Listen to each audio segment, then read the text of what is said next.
You may have heard of the term flow. Psychologist Mihai Csikszentmihalyi introduced the concept of flow in the late 70s as a state in which people are so involved in an activity that nothing else seems to matter. The experience is so enjoyable that people will continue to do it, even at great cost, for the sheer sake of doing it. His concept of flow has had a lot of influence on occupational therapy theory. So why is flow a good thing?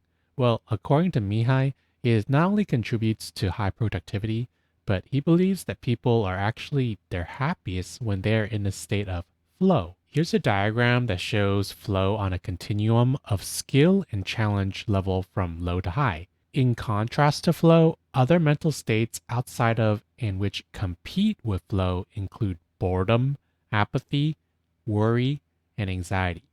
More positive aspects outside of flow, but which are not flow themselves, the term flow, include relaxation, control, and arousal.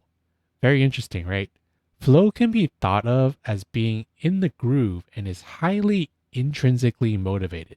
This allows the person to be fully immersed in what they do and what they're doing when they are engaging in an activity. Very occupational therapy, right? Flow also has similarities to Maslow's self actualization on his hierarchy of needs. In occupational engagement, flow is considered because it is how an individual may experience an activity. In other words, flow may be embodied by the individual during occupational engagement. Notice that I used the word may be. This is because, just as Mihai described, we may be in different mental states for even the same activity itself. For example, during meditation, we may strive to achieve relaxation instead. However, Mihai believes that flow contributes to overall happiness compared to other mental states such as anxiety, apathy, or even boredom. Now let's talk about occupational therapy intervention and figuring out what to do with our clients. Think about providing an activity for a client and how they may perceive it to be. Is it boring to them? Does it contribute to their anxiety? Or are they even more happy and engaged and getting lost in a state of flow? That could be one goal of the client, to be in a happier state of flow. This highlights how flow is highly specific to an individual as well. For example, shopping may be therapeutic and contribute to flow for one individual, but may be seen as boring or even contribute to anxiety for another individual. For even within the same individual, shopping, in terms of how you do it, may be stressful in one situation, such as at a busy supermarket, but may be therapeutic in another, such as window shopping or even online shopping in the safety of one's home. How can we identify what will flow with the individual? Well, some tools such as the Activity Card Sort or Canadian Occupational Therapy Measure or COPM may help. You can also define what flow is for your client and ask them what it means to them and what activities that they identify as flow. Some clients may not be able to, such as those who are depressed.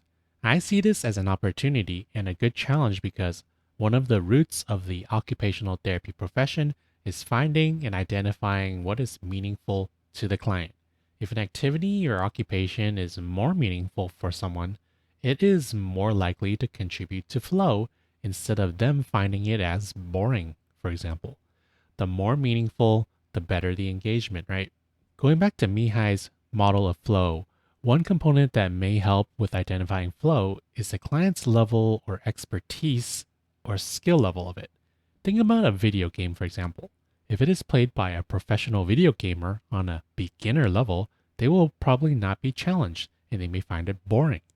Increase the difficulty level for them to hard, now that same person may be more engaged and challenged and therefore more state of flow. This can backfire though. If this same video game is too difficult or even impossible for say a beginner player playing on a hard mode, then they may be stressed out, discouraged, and become frustrated, leading them to deviate from flow if that was the intention of it. So it's up to the occupational therapist to grade the activity and find the just right challenge based on the clients and the many aspects such as arousal level, pain, cognition, physical ability, emotional ability, interest, skill level, goals, and so on. This highlights that finding and providing interventions aimed at creating flow is not an exact science, and how occupational therapy draws on the practitioner's experience, creativity, and much, much more. Personally, I find it kind of fun and challenging because when I get an activity dialed in right and see clients engaged in flow, it is very rewarding, therapeutic, and positive socially. As flow has highly influenced the conceptualization of models such as the Canadian Model of Occupational Performance, or CMOP, and the PEO model, you should also factor in the client, environment, and context in addition to the occupation itself. Other models and factors may also complement this and come into play as well and contribute to flow, such as gender, religion, culture, socioeconomic status, the lived experience, symptoms, and so on. It is possible that some clients may not experience flow after a condition or diagnosis if there are barriers, such as trauma, pain, other symptoms getting in the way, whatever it may be. Therefore, it is important to have an understanding of the client holistically for what is possible for when and if you're trying to achieve flow in occupational therapy. For example, if a client is just so sleep deprived that they cannot even keep their eyes open, then the best occupation may be rest and sleep. So it may be better to come back later to work with these clients after they are well rested, such as in acute care settings. In mental health settings, such as groups, this is an opportunity to not specifically single out the client, but to educate and promote activities such as the right amount of rest and sleep for the whole group. Now that you understand what flow is, how can it help with therapy in your therapy sessions? What may be some barriers to flow, and how can you apply this insight into practice?